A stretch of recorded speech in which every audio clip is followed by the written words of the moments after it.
Assalamualaikum sahabat beriman, kembali lagi bersama kami di Nusantara Group TV. Bismillahirrahmanirrahim. Saya Ibu Fulan ingin bertanya, pernah seorang sahabat saya melihat postingannya di FB tidak pakai jilbab, selalu dia buka tutup jilbabnya. Saya tanyakan kemana jilbabnya, dia bilang yang penting hatinya baik. Bagaimana nih menurut Pak Ustadz? Saya khawatir nanti anak dia nggak pakai celana. Ini kan emaknya nih. Pepatah kita mengatakan kalau anak kencing berdiri, maka cucunya kencing maraton. Ini sekarang emaknya nih nggak pakai jilbab, nanti anaknya nggak pakai celana. Pas ditanya anaknya, kok nggak pakai celana? Yang penting hatinya baik.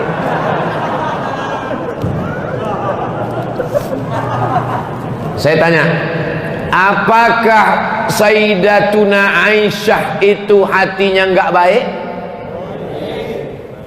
Istri Nabi itu Aisyah, istrinya baik, hatinya baik apa nggak baik? Baik. Dia pakai hijab nggak? Pakai. Ada nggak Aisyah mengatakan dibukanya hijab? Aisyah, kenapa nggak pakai hijab? Aku kan istri Nabi, hatiku kan baik. Kalian semua kan anak-anakku. Wa azwajuhu ummahatukum. Istri Nabi itu adalah ibu kamu. Aisyah itu ibu kita, tapi dia tetap pakai hijab. Kenapa? Allah yang nyuruh. Ya ayyuhan nabi, wahai Nabi Muhammad SAW, qul li azwajika, katakan kepada istrimu, wa banatika, katakan kepada anak perempuanmu, wa nisa'il mu'minin, katakan kepada perempuan yang beriman, yudnina alaihinna min jalabibihin, hendaklah mereka memanjangkan kerudung mereka. Dulu kerudungnya tutup kepala, tapi lehernya nggak kelihatan, pakai lagi. Itu pakai cadar itu kan tradisi jahiliyah. Pakai cadar, pakai jilbab itu tradisi jahiliyah. Dulu turun ayat, khudhu zinatakum inda kulli masjid. Kalau kamu mau ke masjid, pakailah pakaian. Kalau kamu mau ke masjid, pakailah pakaian. Apa maknanya? Waktu itu orang jahiliyah tawafnya uryanun tolik, telanjang bulat. Orang jahiliyah dulu nggak pakai pakaian, maka datang Islam mengajarkan pakaian. Maka setiap mau ke masjid disuruh, ya ayyuhalladzina amanu, ay orang beriman, kalau kamu mau pergi ke masjid, khudhu zinatakum inda kulli masjid, berpakaianlah. Itu ajaran Islam. Jadi jangan ikut-ikutan status orang, itu yang dia sampaikan. Bacalah Al-Quran, ngaji sama para kiai, para ulama. Assalamualaikum Ustaz. Waalaikumsalam warahmatullahi wabarakatuh. Bagaimana cara menyikapi para penghina Rasul dan para zuriat Nabi?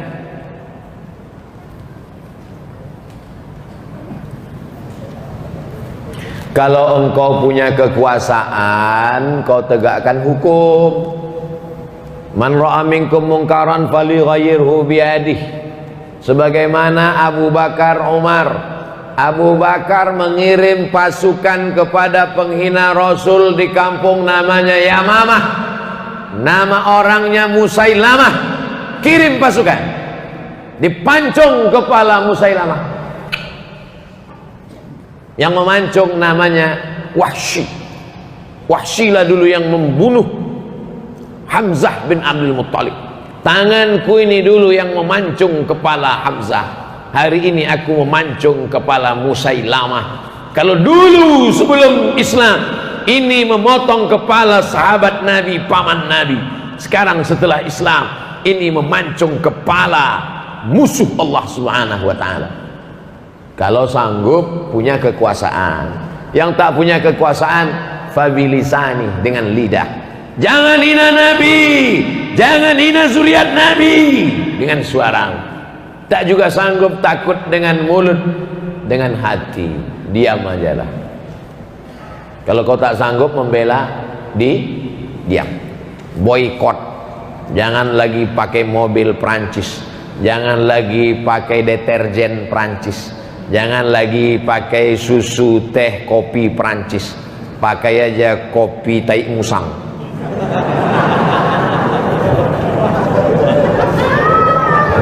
Produk Indonesia. Namanya aja itu kopi luwak, sebetulnya mereknya aja, bukan tai musang. Kalau memang betul kopi tai musang itu satu gelasnya $100. Setiap diminum satu tetes menetes air mata. 1.300.000 guys.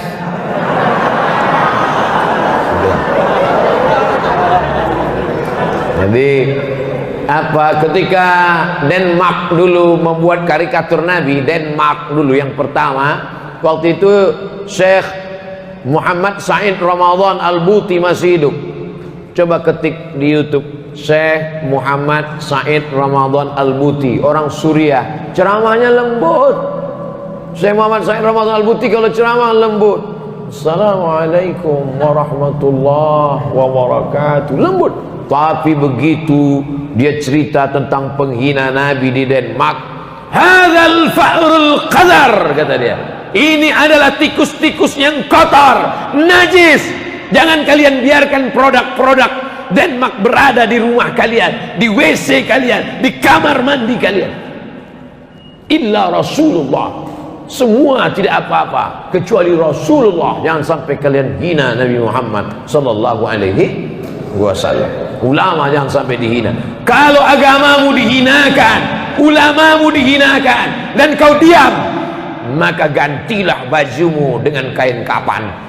Kata Haji Abdul Malik Karim Amrullah, Buya Hamka, bukan kata saya ngutip-ngutip pendapat mereka aja. Saya kalau ceramah itu nggak pernah menurut saya, menurut ulama, menurut Habib, menurut Kiai, supaya nanti kalau disalahkan Allah di akhirat, ini katamu Abdul Somad. Enggak.